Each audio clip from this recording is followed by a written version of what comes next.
अब बढ़ते अपने अगले पैनल को मैं मंच पर बुलाना चाहूंगी। जोरदार तालियों के साथ स्वागत करिए डॉक्टर देव कुमार जी का, जो कि मैनेजिंग डायरेक्टर हैं देशांती एंटरटेनमेंट प्राइवेट लिमिटेड के। जोरदार तालियां होनी चाहिए मिस्टर देव कुमार जी के लिए। और मैं मंच पर बुलाना चाहूंगी मीनाक्षी शेषाद्री जी को कि आप भी मंच पर आएं ताकि इस अगले पैनल की शुरुआत हम कर सकें और हमारे खास मेहमान से हम बातचीत कर सकें और उनसे भी जाने कि आखिरकार उनका सफर कैसा रहा है।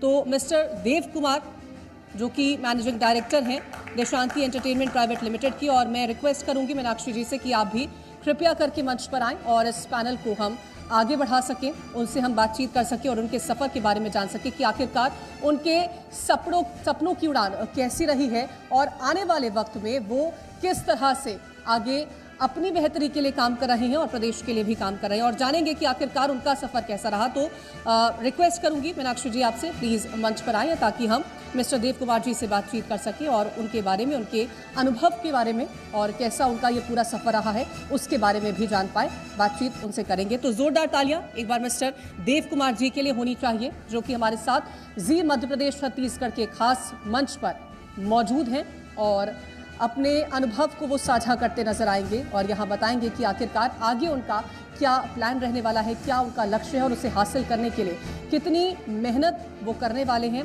और क्या उनका पूरा ये सफ़र रहा है। तो ज़ोरदार तालियां एक बार फिर से मिस्टर देव कुमार जी के लिए, मैनेजिंग डायरेक्टर हैं देशांती एंटरटेनमेंट प्राइवेट लिमिटेड की। और मैं रिक्वेस्ट करूँगी मीनाक्षी जी से कि आप प्लीज़ मंच पर आएँ ताकि इस सफ़र को हम बेहतर तरीके से समझ सकें, बातचीत कर सकें और ये जाने कि मिस्टर देव कुमार जी क्या एम लेकर के अपनी लाइफ में चल रहे हैं।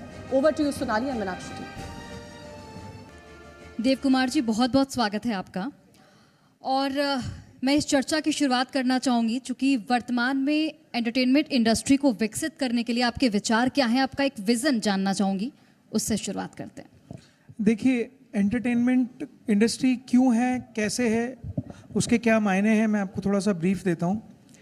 एंटरटेनमेंट इंडस्ट्री, अगर हम एक एग्जांपल लेते हैं कार का, तो एंटरटेनमेंट इंडस्ट्री एक कूलेंट है।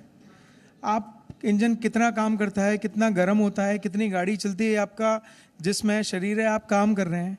एंटरटेनमेंट एक ऐसा माहौल है, एक ऐसा ज़रिया है जिसके थ्रू आप कूल रहते हैं। मतलब आपको सदियों से, विरासतों से चली आ रही है कि एंटरटेनमेंट का मतलब ये है कि वो आपको कूल रखे, आपको एक काम करने का एक माहौल दे ताकि आप काम कर सकें। अब एंटरटेनमेंट एक हद तक, जो संडे की वैल्यू है संडे की है, मंडे टू फ्राइडे, सैटरडे जो है वो आपका काम है क्योंकि आप उससे अपनी जीवनचर्या चला रहे हैं। संडे को आप एक एंटरटेनमेंट लेते हैं तो वो एक वैल्यू रखता है। अब एंटरटेनमेंट को आप फुल टाइम अपना मंडे टू संडे बना लें, मंडे टू फ्राइडे बना लें, तो आई थिंक उसका जो अर्क है वो कम होता चला जाएगा। तो एंटरटेनमेंट इंडस्ट्री एक लेवल रखती है, एक परसेंटेज रखती है अपनी लाइफ के अंदर, अगर उतने तक रहे तो बहुत अच्छा है। ये एंटरटेनमेंट इंडस्ट्री की सबसे बड़ी परिभाषा है। और आज के दौर में जब आप मैं किसी सोशल चीज़ों के अगेंस्ट नहीं हूँ, बट जब भी आप कोई भी सोशल एप्लीकेशन यूज़ करते हैं तो मैंने कई बार देखा है कि वो सुबह से शाम तक, अब ऐसा माहौल हो गया कि उससे अगर फ्री होंगे तो आप दूसरा काम करेंगे, और वो आई थिंक हमारे सोशल इंटरफेस के लिए बहुत वो है। तो एंटरटेनमेंट इंडस्ट्री का अर्क जो है ना, वो उतना सा स्वीटनर है। आप एक गिलास दूध में थोड़ी सी चीनी डालिए, दूध का एसेंस अलग होता है, चीनी का एसेंस आप सोचिए वो पूरा दूध एक मीठा कर देती है, शहद जितना। तो वो एंटरटेनमेंट का मतलब दैट स्वीटनर। तो एंटरटेनमेंट इंडस्ट्री में अभी बहुत सारे लेजेंडरी आर्टिस्ट हैं। मैं अभी तक उस कैटेगरी पे नहीं आई हूँ लेकिन उम्मीद है आऊँगी। तो आपको क्या लगता है कि ये इंडस्ट्री लेजेंडरी आर्टिस्ट के माध्यम से क्या कर सकती है? देखिए, मैं जहाँ तक ये धरोहर है लेजेंडरी, आप कोई भी आर्टिस्ट, आप खुद हैं, हम सब यहाँ जितने लोग हैं वो इसका पर्याय है कि आप सब लोग जानते हैं। इसलिए मीनाक्षी जी के लिए आप इसका आंसर दीजिए तालियां बजा के। कितनी तेज तालियां बजती हैं उससे आपको पता लगेगा ये कितनी एंटरटेनमेंट, कितनी लेजेंडरी आर्टिस्ट हैं। आपका रोल जो था, दामिनी ले लीजिए या आपकी बहुत सारी मूवीज़ हैं, कोई भी ले लीजिए, but you are iconic artist, you are legendary to us, you are very respected to us ma'am. तो वो आपका जो क्वेश्चन है, you are already legendary. So अब आते हैं, हम बात करते हैं लेजेंडरी आर्टिस्ट की ज़रूरत क्यों है हमें। उन लोगों को जो 30-30 साल के एक्सपीरियंस हैं इस इंडस्ट्री के, उनको वो पता है कि एंटरटेनमेंट का अर्थ क्या है, एंटरटेनमेंट का सेंस क्या है। आज की जनरेशन और पहले की जनरेशन में कोई बहुत ज़्यादा ऐसा नहीं है कि वो लोग एक्सपीरियंस हैं। आज के लोगों को कोई ना कोई माध्यम चाहिए, कोई लोग तो चाहिए जो उन्हें सिखाएं। आज मैं हूँ, मेरी लेगेसी मैं अपने बच्चे को दूंगा। आज वो लेजेंडरी आर्टिस्ट हैं, अगर जब तक वो लेगेसी अपनी लेगेसी ट्रांसफ़र नहीं करेंगे नए आर्टिस्ट को, तब तक उनके अंदर संस्कार कहाँ से आएगा। आज जब कोई भी नया आर्टिस्ट बनता है, आज का माहौल जितना है वो सब नंबर्स पे चला गया है। This is all a calculative game, nothing else. आप एंटरटेनमेंट को क्या, अब देखिए मैं छोटा सा क्वेश्चन, इतने सारे लोग हैं, कौन सी मूवी है जो लास्ट आपको सबसे अच्छी लगी? थोड़ा आपको ऐसा लगेगा कि सोचने में मजबूर हो जाएंगे। कंटेंट नहीं है, जो चल रहा है वो चल रहा है। पुराने आर्टिस्ट जब तक सामने नहीं आएंगे, जब तक आप उन लेजेंडरी लोगों का आशीर्वाद नहीं लेंगे, जब तक उन लोगों का आप एक्सपीरियंस नहीं लेंगे, मैं नई पीढ़ी से ये बिल्कुल कहना चाहता हूँ कि आप अपने पुराने आर्टिस्ट से उनके एक्सपीरियंस लीजिए। उन्होंने जितनी 30 साल की ज़िंदगी जी है, उनके क्या उतार चढ़ाव रहे हैं। आप नए आए हैं, आपके पास बहुत सारे रिसोर्सेज हैं, आपके पास ऐसी भी चीज़ है कि आप सुबह अपलोड करें और शाम तक आप फेमस हो जाएंगे। उन्होंने जितनी मेहनत करी है, उनको 14-14 साल, 15-15 साल लग जाते हैं। आज भी मूवीज़ बनती हैं, आप सोचिए 200 करोड़ का बजट की मूवी है, बट एक छोटा सा मैसेज भी आपको बहुत बड़ा काम कर सकता है। तो मेरे हिसाब से legendary artist should be in front to give संस्कार, to give moralize to a new artist. बिल्कुल देव कुमार जी, आपने लेजेंडरी आर्टिस्ट की बात की, मैं यहाँ पर नई प्रतिभाओं की भी बात करना चाहूँगी क्योंकि वो भी काफ़ी इंपॉर्टेंट हो जाता है। तो नई प्रतिभाओं की खोज के लिए आपको क्या लगता है, कौन सा प्लेटफॉर्म अभी सबसे बेहतर है? जो प्रतिभाएं हैं वो कहीं से भी, सूरज कहीं से भी उगेगा, सितारा कहीं से भी आपको चमकेगा। जिसमें टैलेंट है और जिसके साथ, मैं किस्मत को इतना बड़ा नहीं मानता, मैं मेहनत और बट टाइमिंग को बहुत बड़ा मानता हूँ कि किस वक्त आपको अपने आप को प्रेजेंट करना चाहिए, कौन सा टाइम सही है, ये आपकी खुद की बुद्धि है। आप ये सोचेंगे मैं 4 बजे उठ के और ये काम करूं। अभी लोगों को, मैं किसी छोटे बच्चे को पूछूंगा कि आपको इंस्टा की कौन सी रील कितनी बजे लोड करनी है, तो वो कहेगा कि यार 10 या 11 बजे रात को करते हैं। तो उसको ये एसेंस है कि इंस्टा कितनी बजे सब लोग देखते हैं। ये इट्स अ नॉर्मल टैलेंट। ऐसा नहीं है कि पहले के लोगों में टैलेंट ज़्यादा था और आज के में कम है। आज के में ज़्यादा है बिकॉज रिसोर्सेज बहुत ज़्यादा है, उनकी एजुकेशन हमसे कहीं ज़्यादा है, बट दे आर मिसडायरेक्टेड। उनके पास कोई लोग नहीं है बताने के लिए कि हमें किस डायरेक्शन में जाना चाहिए, इसीलिए कंटेंट नहीं है। आप कुछ भी डालिए। आज एक एग्जांपल देता हूँ आपको। अभी मैं बाहर जाऊँगा, जिस टैक्सी वाले ने मुझे छोड़ा है, मैं उसको एक्स एंगल से शूट करूँगा, वाई एंगल से उसको लेके उसके पीछे एक बैकग्राउंड डालूंगा। फिर मैं एक स्कूल में जाऊँगा, वहाँ एक शिक्षिका पढ़ा रही होंगी, एक बच्चा को खड़ा करूँगा, वो ऐसे मैडम तोतले बोलते हुए आएगा। फिर एक हॉस्पिटल में जाऊँगा, हॉस्पिटल में जाके मैं एक नर्स को देखूँगा कैसे इंजेक्शन लगा रही है, उस पर फोकस मारूंगा। और फिर थोड़ी देर बाद सोचूंगा कि ये 15-20 मिनट की मेरी मूवी बनी, अब इसका नाम क्या देते हैं? तो नाम देता हूँ बस यूं ही। इसको मैं प्रेजेंट अगर करता हूं और एक मूवी बना के आपको देता हूं 20 मिनट की, कंटेंट कुछ नहीं है उसमें। It is only a matter of presentation. How जो एल्गोरिथम बन रही है आज की डेट में कि आप उसको कैसे प्रेजेंट कर रहे हो। उसके व्यूज आ गए 1 करोड़, उसके व्यूज आ गए 2 crore, you will be the person of, you will be the artist. No, this is not talent. Talent हमेशा दिखेगा आपको। टैलेंट वो है जब आप 5 मिनट के लिए किसी इंसान को खड़ा कर दोगे। एक टैलेंट बताता हूँ आपको। हमारे मंत्री जी थे, अभी यहाँ बैठे हुए थे। अब देखिए, उन्होंने, मैं किसी व्यक्ति विशेष से नहीं, बट उन्होंने केमिस्ट्री में एमएससी किया है। एमएससी किया है मतलब केमिकल बॉन्डिंग और एटॉमिक बॉन्डिंग तो उनकी खतरनाक वाली है। वो उस जगह से, उनका वर्ड था कि मुझे नौकरी नहीं मिली। ये क्या कंटेंट नहीं है? आप इस कंटेंट के ऊपर कोई मूवी बनाते हैं, ऐसे कितने कंटेंट है हमारे हिंदुस्तान में, बट उसके ऊपर कोई फोकस नहीं करते। सो कंटेंट ढूंढना, कंटेंट को लेना, ये लेजेंडरी आर्टिस्ट से मिलेगा आपको। आपके सामने ये जितने व्यक्तित्व हैं, इनमें से मैं लगभग 50 लोगों में से 40 लोगों को ढूंढ के मैं बहुत सी चीज़ कंटेंट क्रिएट कर सकता हूँ, बट हम वो नहीं कर पा रहे। उसका रीज़न सिर्फ ये, हमारे पास कोई डायरेक्शन नहीं है। तो स्टूडियो रिफ्यूल, आपका जो क्वेश्चन था वो यही काम कर रहा है। स्टूडियो रिफ्यूल का काम यही है कि अगर आपके पास टैलेंट है, it is a filtered platform, not a general platform. आज अगर आपके पास टैलेंट है, आप स्टूडियो रिफ्यूल पे आइए, यू विल बी डेफिनेटली, आपकी मेहनत होगी, राइट टाइमिंग है। क्रिकेट में भी क्या होता है, बॉल सेम होती है, लेकिन टाइमिंग अगर हुई तो 6, नहीं हुई तो वही बॉल विकेट पे लग जाती है। Same thing we are into entertainment also. ये इंडस्ट्री बहुत ऐसी है, इसमें स्ट्रगल, मैं मीनाक्षी जी साथ में हैं, मैं इनकी स्ट्रगल मैंने पढ़ा है। आज देखिए, एक व्यक्ति हैं, मैं उनसे पूछूंगा आपकी सैलरी क्या है, वो कहेंगे 20,000, तो वो 30 दिन की होती है। एक व्यक्ति है, मैं पूछूंगा उनकी सैलरी कितनी है, वो कहते हैं 20,000, कहते हैं मेरी 1 दिन की है।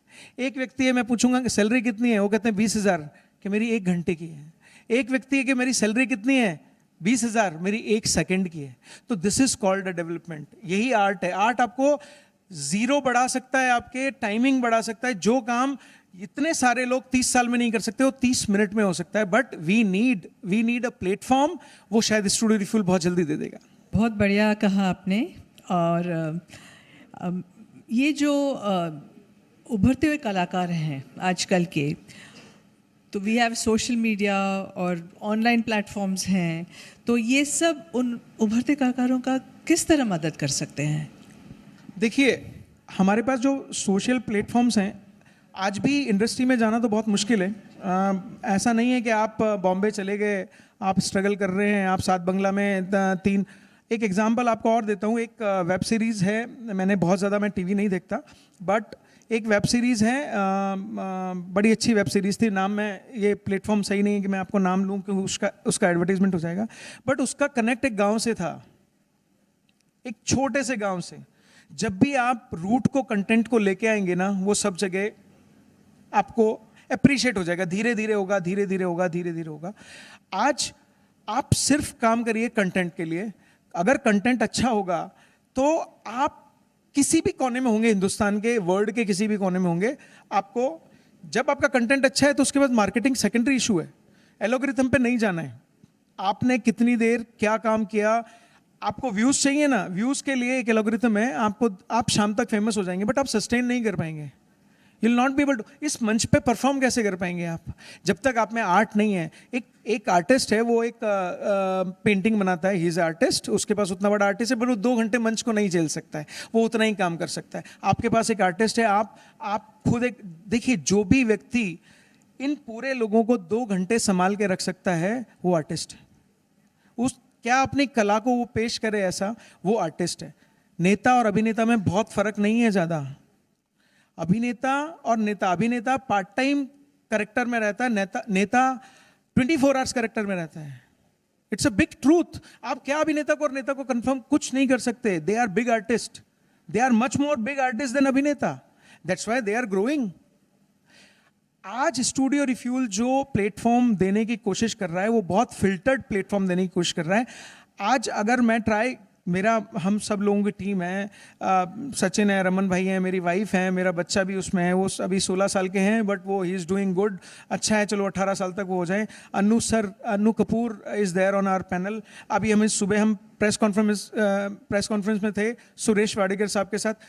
हम ट्राई ये कर रहे हैं जितना अच्छा और सुरीला कंटेंट लोगों को दे पाएँ, उतना ही हमारे समाज के लिए, उतना ही हमारे देश के लिए बेटर है। और उस माहौल को हम ले आएँ और हमारे बच्चों को, जो नए आर्टिस्ट हैं, उनको आशीर्वाद स्वरूप पुराने लेजेंडरी आर्टिस्ट जो शिक्षा दे पाएँ, आज वो देंगे। सुरेश जी आजीवासन चलाते हैं, कम से कम नहीं तो 50,000 बच्चों को म्यूजिक सिखाते हैं। आज भी उन्होंने उस धरोहर को संभाला हुआ है। अनु जी हैं, 70 साल के आदमी है, बट उनको आप इतना सा बोलो ना कृष्ण, तो ऐसे खड़े हो जाते हैं। उनके अंदर की एनर्जी देखो, 25 साल के बच्चे की एनर्जी देखो, उनको वो देना बहुत जरूरी है। तो studio refuel is gonna to give this same kind of thing very soon. Ma'am sir, entertainment industry को क्या आपको लगता है कि और ज़्यादा रेगुलेट करने की आवश्यकता है? और एक सवाल और भी मैं आप यहाँ पर ऐड करना चाहूँगी। जिस तरीके से आपने अभी सोशल मीडिया किस तरीके से मदद करेगा वो बताया, सोशल मीडिया कितना हार्मफुल हो रहा है? क्योंकि आजकल हम देख रहे हैं कि जिस तरीके से 30 सेकंड की रील में जो आर्टिस्ट हैं वो काफ़ी ज़्यादा फेमस हो जा रहे हैं, तो उससे उन्हें आगे चलकर कितना हार्म होगा? देखिए, सोशल मीडिया ऑब्वियसली हर चीज़ का पॉजिटिव और नेगेटिव एस्पेक्ट होता है। जब प्लेन बनाया राइट ब्रदर्स ने, तो उन्होंने प्लेन बनाया उड़ने के लिए, बट जिसने पैराशूट बनाया उसने नेगेटिव थिंकिंग करी कि ये प्लेन उड़ तो जाएगा, बट कुछ प्रॉब्लम हुआ तो पैराशूट का इन्वेंशन वैसे ही हुआ। So every aspect should be there. उसका कोई भी आप कंटेंट बनाते हैं, उसका नेगेटिव सोचना बहुत ज़रूरी है। निंदक नीरे राखिए, बहुत बड़ी बात है, आज कबीर साहब ने बहुत पहले कह दिया था। लेकिन जो मैंने कहा आपको कि एंटरटेनमेंट इज अ एसेंस, वो एक एसेंस है 20 ml का आपके दूध में एक स्वीटनर है, अगर आप उसे मंडे टू फ्राइडे यूज करने जा रहे हैं ना और अपनी पूरी लाइफ में करने जा रहे हैं, तो आप अपना काम छोड़ के कर रहे हैं, इसका मतलब you are killing. Entertainment is not, it is a essence. आप उसे सैटरडे संडे की तरह यूज कीजिए, या अपना एक प्रोग्राम बनाइए कि मैं सुबह, मैंने कई लोगों को देखा है मॉर्निंग के अंदर उठते ही सबसे पहला काम है इंस्टा। ठीक भी है, मैं उसे बुरा नहीं मानता। आज मेरे बच्चे को जो मैं एजुकेशन नहीं दे सकता, अगर वो फिल्टर्ड कंटेंट उस पर ले रहा है ना, तो वो मेरे से ज़्यादा एजुकेटिव है। मैं उसको ये नहीं बता पाता कि एक्स और वाई रेस को कैसे किया जाता है, एटॉमिक बॉन्डिंग में CH3 का क्या, मिथेन का क्या फॉर्मूला है। मैं उसको लेके जाऊंगा मिथेन को, वो 2 मिनट में उस पर निकालेगा, मिथेन का फॉर्मूला आपको दे देगा। आज की रेट में जो आप सीखना चाह रहे हैं एक साल भर में, अगर उस प्लेटफॉर्म को ढंग से यूज़ करेंगे, आप 3 महीने में सीख जाएंगे, और बेटर तरीके से, क्योंकि ऑडियो विजुअल है। बट उसके लिए आपको खुद को एक रेजोल्यूशन लेना पड़ेगा कि मुझे, और ये कौन दे सकता है? ये दे सकते हैं या तो माँ बाप दे सकते हैं, या सीनियर लोग दे सकते हैं, घर का माहौल के ऊपर डिपेंड करता है उसमें। लेकिन प्रॉब्लम सिर्फ एक आया कि हमारे पास सिर्फ सेंसर बोर्ड है। सेंसर बोर्ड क्या कर सकता है? कातर, कातर हमारे गुजराती में बोलते हैं, कातर मतलब कैंची। को कंटेंट उसको ऐसा लगेगा जो वल्गर है, उसको काट देगा। कोई कंटेंट ऐसा लगेगा जो ये ठीक नहीं है समाज के लिए, उसको काट देगा। बट कोई रेगुलरिटी नहीं है। अगर कोई अथॉरिटी हो जो ये बताए, देखिए 3 चीज़ें A से Z तक हमारे इंग्लिश के, मैंने 3 अक्षर लिए। सबसे पहला लिया डिफेंस, दूसरा लिया एजुकेशन, और पहला लिया सिनेमा। सिनेमा, डिफेंस और एजुकेशन, मेरा ये मानना है कि इनका पोलराइजेशन नहीं करना चाहिए। आप बहुत बड़ी गलती कर रहे हैं अगर इनका पोलराइजेशन कर रहे हैं तो, क्योंकि जिस दिन इन तीनों चीज़ों का पोलराइजेशन हो गया, सब कुछ, समाज सब बढ़ जाएगा। मेरा रेजोल्यूशन क्या कहता है? मैंने 3 अक्षर लिए हैं, C, D और E। आप एक चुनिए, आप A चुनिए, आप B चुनिए, C चुनिए। आपको जो लगता है उसका पोलराइजेशन नहीं होना चाहिए। एक पॉलिटिकल पोलराइजेशन हो, इट्स ओके, वो भी मैं तो नहीं चाहता कि वो भी हो। बट एंटरटेनमेंट एक ऐसी चीज़ है जो आपको सीख दे सकती है। आप उसको ढंग से यूज़ करो, आपको एजुकेशन का स्पीड 10x कर सकती है। जो आप एक साल में पढ़ते हैं ना, बच्चों को तीसरी क्लास में, चौथी क्लास में पढ़ाते हैं, वो बच्चे, हम जो चौथी क्लास में, 5वीं क्लास में पढ़ते थे, वो बच्चा दूसरी क्लास में आज की डेट में जानता है और हमसे बेहतर बोल सकता है। मेरा बच्चा या किसी और का बच्चा हिंदुस्तान में रहता है, बट वो बेहतर अंग्रेजी बोल सकता है क्योंकि उसने ब्रिटिश और अमेरिकन एक्सेंट को अडॉप्ट किया। वो जर्मन बोल सकता है क्योंकि आपके पास कनेक्ट। बट आपको चूज करना है कि आपके पास क्या कंटेंट है और आपको उसको क्या यूज करना है। बस यही एक पॉइंट है स्टूडियो रिफ्यूल का, कि जो भी अभी सोशल कंटेंट प्लेटफॉर्म्स अवेलेबल हैं, उनमें कंटेंट 99% वर्ड बहुत गंदा है, कचरा। 1% उनमें से कौन सा यूज कर सकता है और कैसे आगे बढ़ सकता है। So I want a filtered content. एक रेगुलरिटी होनी चाहिए हमारे सिनेमा के अंदर जो पोलराइजेशन को रोके, और एक हमारे सोशल मीडिया को, कि आज ही की न्यूज़ है, आज मैंने मॉर्निंग पढ़ा कि ऑस्ट्रेलिया में शायद 16 साल से नीचे के बच्चों को सोशल मीडिया को मना कर दिया गया है। क्यों? बिकॉज बच्चों का दिमाग तो प्यारा होता है ना, बहुत खूबसूरत दिमाग होता है। आप जो सिखाएंगे वो मटके की तरह है, आप जैसे ढालेंगे ना वो ढल जाएंगे उनके अंदर। तो वो उनको एक्सेसिबिलिटी कम कर दीजिए, उतना ही एक्सेसिबिलिटी रखिए जितना वो एडप्ट कर सके, एक नेगेटिव पॉइंट पे ना जाए। तो आप रियल एस्टेट से ताल्लुक़ रखते हैं, तो रियल एस्टेट व्यवसाय के तौर पर आपको क्या लगता है कि किस तरह के एंटरटेनमेंट इंडस्ट्री रियल एस्टेट में, किस तरह से एंटरटेनमेंट इंडस्ट्री रियल एस्टेट पे इम्पैक्ट डाल सकती है या डाल रही है?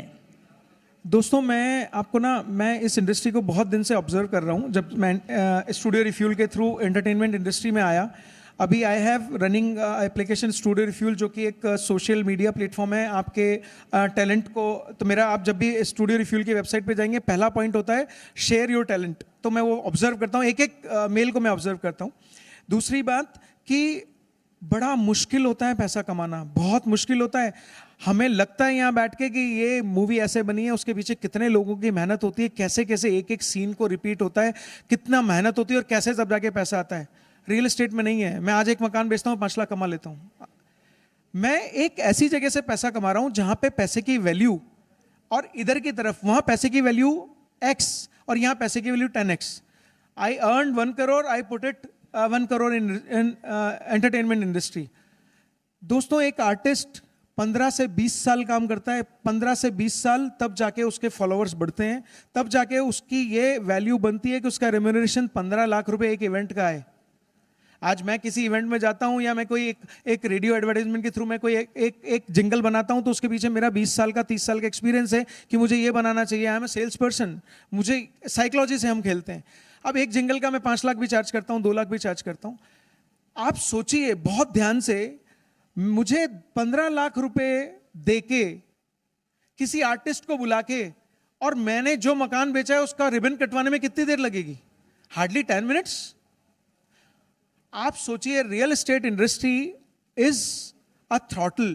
थ्रॉटल मींस आप ऐसे इसको देखिए, रियल एस्टेट वो पुशबैक है। आप सभी लोग फ्लाइट में गए होंगे, आपने देखा होगा आज की डेट में टेक्नोलॉजी कितनी आगे बढ़ गई है, लेकिन इतने बड़े प्लेन को, चाहे वो एयरबस हो चाहे वो, उसको पुशबैक देना ही पड़ता है जब वो एरोगेट्स पे होती है। पुशबैक देना ही पड़ता है और मशीन आके पुशबैक देती है, राइट?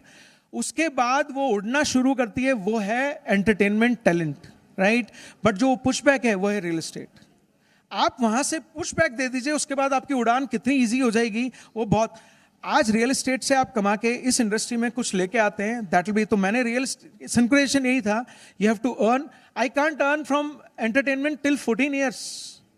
ये आप भी समझते हैं कि एक आर्टिस्ट को कितना टाइम लग जाता है पैसा लेने में, बट जो आर्टिस्ट को 15 लाख लेने में सालों लग जाते हैं, शायद एक फ्लैट या एक मकान बेच के मैं वो 2 दिन में, या मेरी वाइफ वो 2 दिन में कमा के ले आती है। बट हाँ, वेरी ट्रूली वो मैं इन्वेस्ट करता हूँ एंटरटेनमेंट। तो बिल्कुल देव कुमार जी, बहुत बहुत धन्यवाद आपका बातचीत करने के लिए और तमाम जो एक्सपीरियंसेस है उनको शेयर करने के लिए।